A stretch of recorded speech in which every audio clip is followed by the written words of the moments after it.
कैलाश सत्यार्थी का जन्म मध्य प्रदेश के विदिशा में 11 जनवरी 1954 को हुआ था। उन्होंने बाल श्रम के खिलाफ 1990 में बचपन बचाओ आंदोलन की शुरुआत की।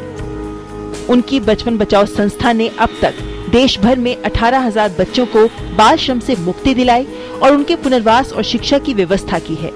पेशे से इलेक्ट्रॉनिक इंजीनियर रहे कैलाश सत्यार्थी ने 26 वर्ष की उम्र में ही कैरियर छोड़कर बच्चों के लिए काम करना शुरू कर दिया था।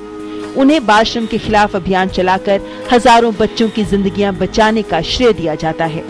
इस समय वो global march against child labour यानी बाल श्रम के खिलाफ वैश्विक अभियान के अध्यक्ष भी हैं।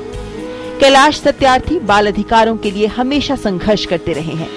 बाल श्रमिकों को छुड़ाने के दौरान उन पर कई बार जानलेवा हमले भी हुए हैं। 17 मार्च 2011 में दिल्ली की एक कपड़ा फैक्ट्री पर छापे के दौरान उन पर हमला किया गया। इससे पहले 2004 में ग्रेट रोमन सर्कस से बाल कलाकारों को छुड़ाने के दौरान भी उन पर हमला हुआ था। कैलाश सत्यार्थी ने बाल श्रम को मानवाधिकार के मुद्दे के साथ ही दान और कल्याण के साथ जोड़ा। उन्होंने तर्क दिया कि ये गरीबी, बेरोजगारी, अशिक्षा, जनसंख्या वृद्धि और अन्य सामाजिक समस्याओं को बढ़ावा देती है।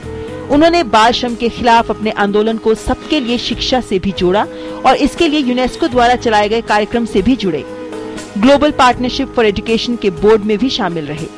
उन्हें बाल श्रम के खिलाफ और बच्चों की शिक्षा के लिए देश और विदेश में बनाए गए कानूनों, संधियों और संविधान संशोधन कराने में अहम भूमिका निभाने का श्रेय दिया जाता है।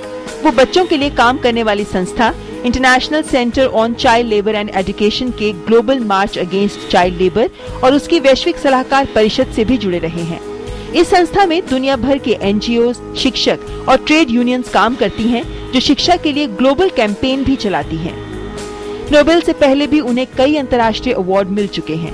इसमें 2009 में यूएस का डिफेंडर्स ऑफ डेमोक्रेसी अवार्ड, 2008 में स्पेन का अल्फोंसो कॉमेन इंटरनेशनल अवार्ड, 2007 में medal of Italian senate award और फ्रीडम अवार्ड शामिल हैं। इसके साथ ही 2007 में ही US list of heroes acting to end modern day slavery में सत्यार्थी का नाम शामिल किया गया था। Bureau report, DD news.